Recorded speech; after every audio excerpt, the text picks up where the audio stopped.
guys, welcome back to Geometry Summer Prep. We're going to cover our lesson today over the Pythagorean Theorem. Let me share my screen.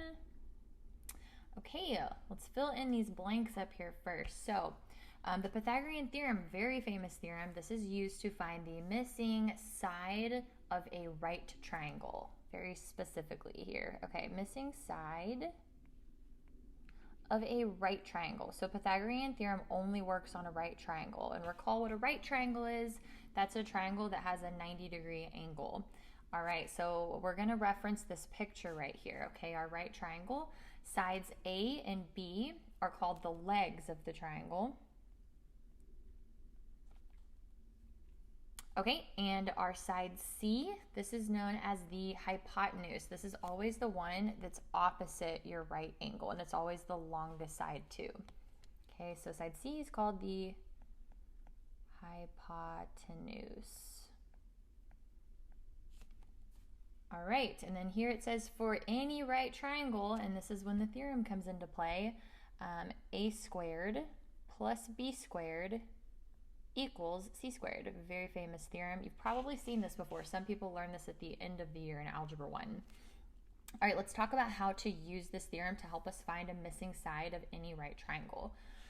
Okay, well, I say any right triangle, specifically on a right triangle where they give you two of the sides and you have to find the third side. So for number one, it says find the value of x.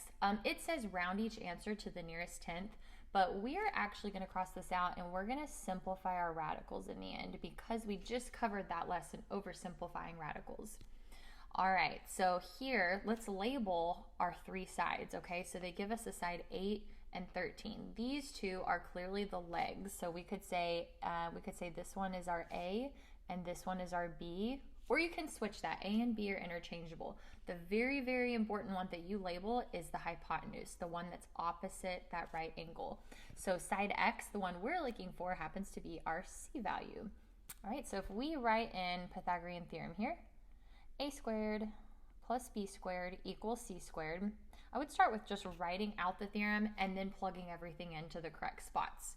Okay, so let's plug in our 8 for A. So we would write 8 squared plus our b, which is 13, so 13 squared, and that is all going to equal our x squared.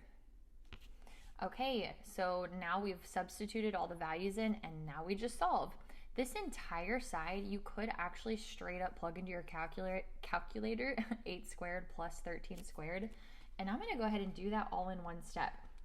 If you want to simplify it individually first, you could simplify 8 squared, which is 64, plus 13 squared, which is 169. That would be, I'll show you this first time if you separate them out, and then you could add those two numbers together and get 233 on this side.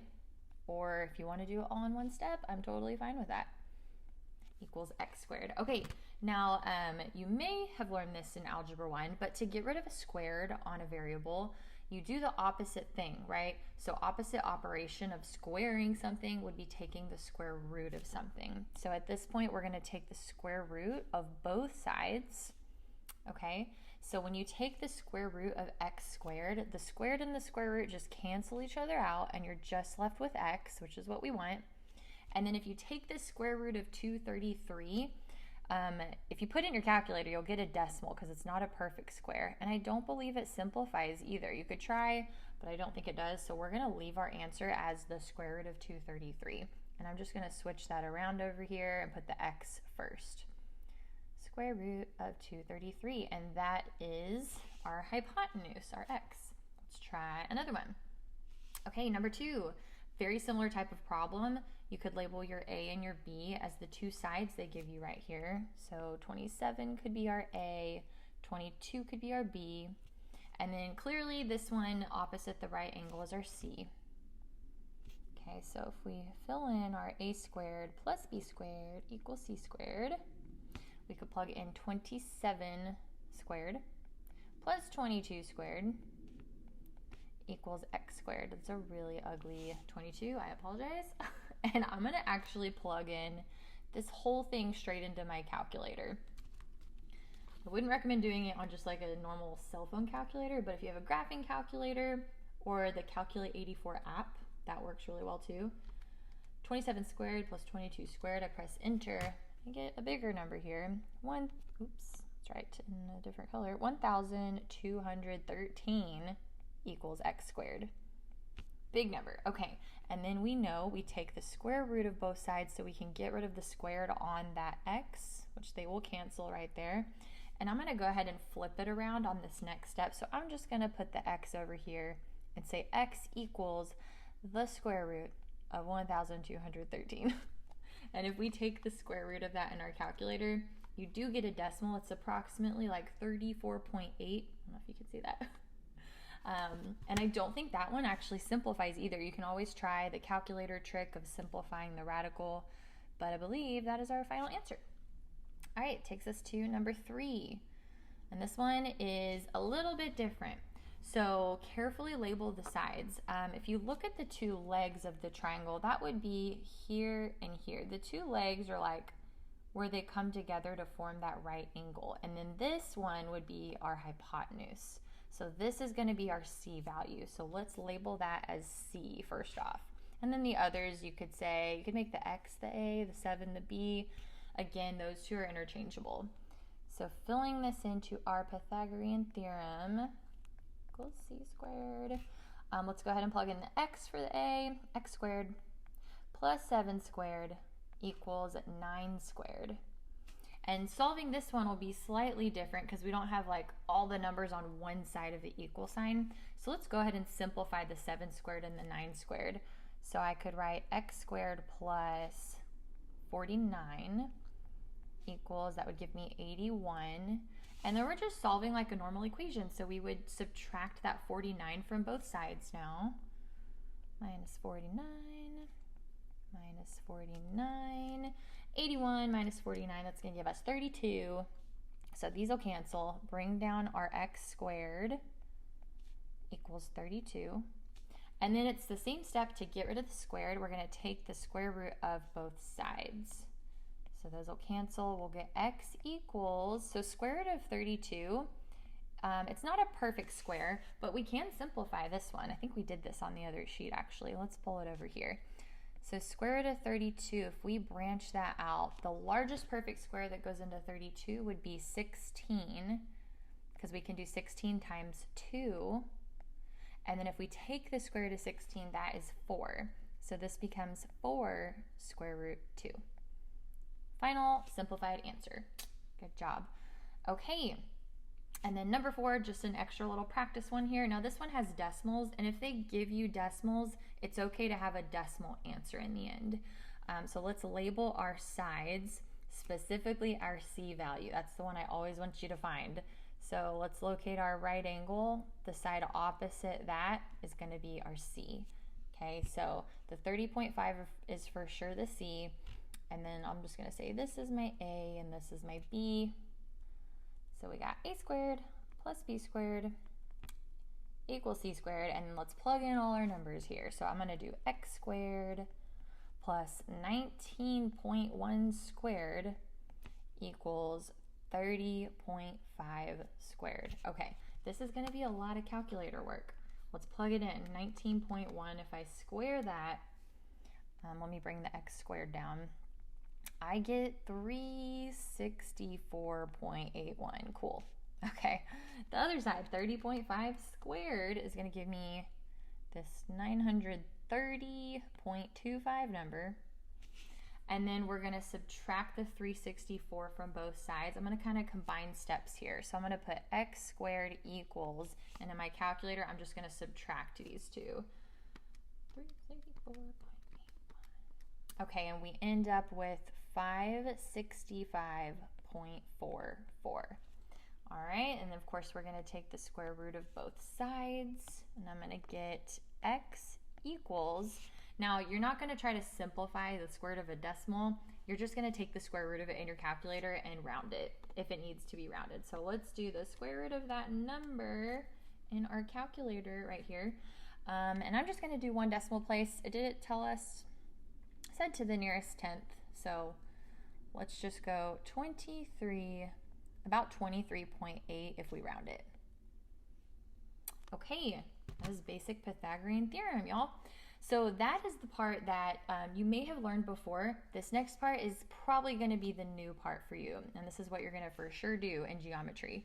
So if you notice out to the side here, it calls this the Pythagorean Theorem converse.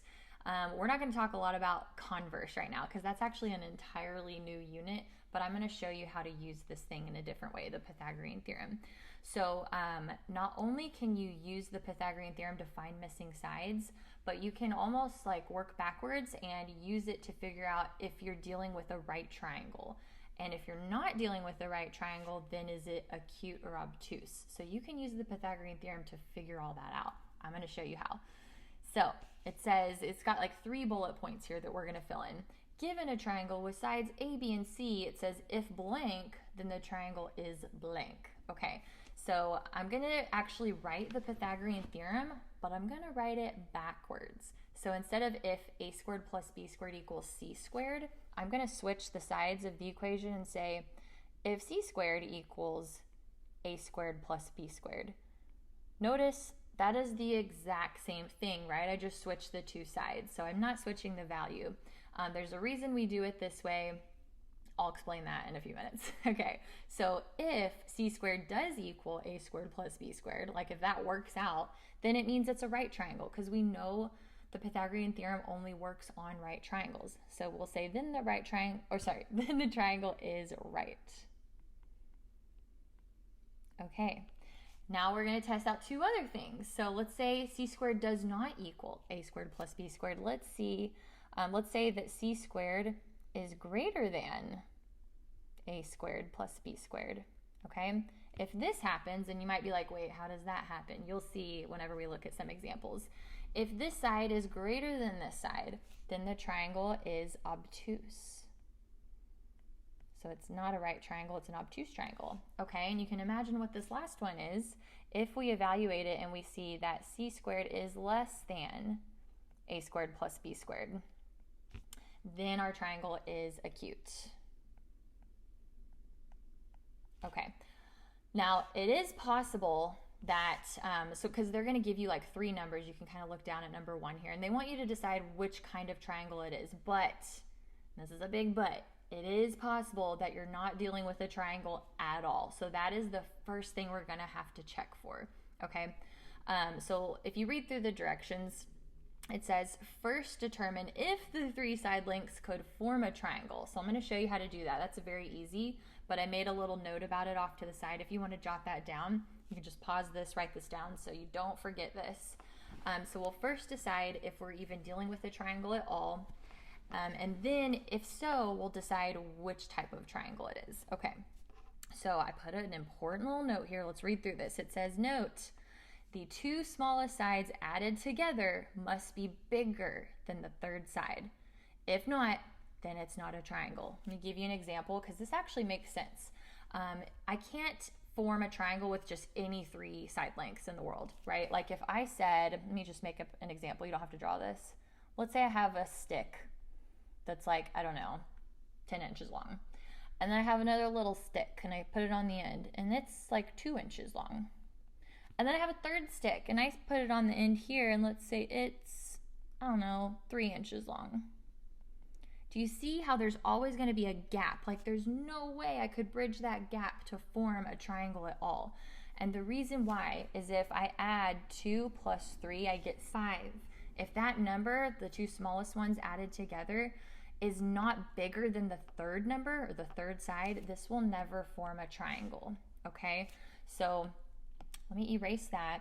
And let's maybe first go through and see which ones, if any of them, do not form a triangle. So again, add your 2 smallest sides and check that it's bigger than the 3rd side. So number 1 right here, I think we're gonna fail right away, okay? Oh wait, no we're not actually. I was thinking this was a 2. Let's take a look at it. Our 2 smallest sides are obviously the 3 and the 7. So if we do 3 plus 7, is that bigger than 9? Question mark? And yes it is, right? 10 is greater than 9. It just has to be a little bit bigger. Even if it was like 0.1 bigger, it's good. So this one is a triangle, so we're good. Okay. See if you can skim through and figure out. It's kind of easy to tell, like these ones here, your smallest numbers are 20 and 21. Obviously that's bigger than 29 when you add them together. So that's also a triangle. See if you can find any. Oh, what about this one? Okay, look at the two smallest sides, 4 and 11. Okay, if we add 4 and 11, that gives us 15, right? That's not bigger than 16. This is going to be like, it's going to have that little sadness gap if you try to form the triangle. So this is not a triangle. And these are the best ones because now you're done with the problem. You don't have to do any math. Not a triangle. So always look for those ones first because it makes your life a lot easier. This one clearly is a triangle, right? 17 plus 17, that's definitely bigger than 22. All right, so we only have to do math on these 3 problems. So let's jump in. Okay, so I told you these 3 things right here is kind of what we're going to use. So you're going to do the Pythagorean theorem now on these 3 numbers, but you're going to do it in reverse. So I'm going to start with writing c squared equals a squared plus b squared. And the biggest, most important part is that you plug the numbers into the correct spots, specifically the c. That's always your biggest number. That's your hypotenuse. It's the largest one. So in this case, our c is 9. So I'm going to check and see, does 9 squared equal 3 squared plus 7 squared? I'm going to put a question mark because we don't know if that's true yet. Okay. So now we've plugged all 3 numbers in and we evaluate each side and then we compare the sides. So 9 squared gives me 81. Okay, now I'm not going to put an equal sign. Okay, I'm going to finish solving this side. You can even throw this in your calculator. So what's 3 squared plus 7 squared give us? That's going to give us 58. So we can see, in fact, those do not equal each other. So if they don't equal each other, it's not a right triangle. As we can see up here, when c squared equals a squared plus b squared, that's when it is a right triangle. So let's finish this out. Let's put the correct sign in between them. So 81, we would say, is greater than 58. Greater than, and let's check our thing up here. Whenever that c squared is greater than the other side, we're dealing with an obtuse triangle. So this one would be obtuse. Okay, so now you see how that works. Let's try the last 2 problems here. Then you can go practice them on your own. Okay, we already know it's a triangle. Let's test out if c squared equals a squared plus b squared.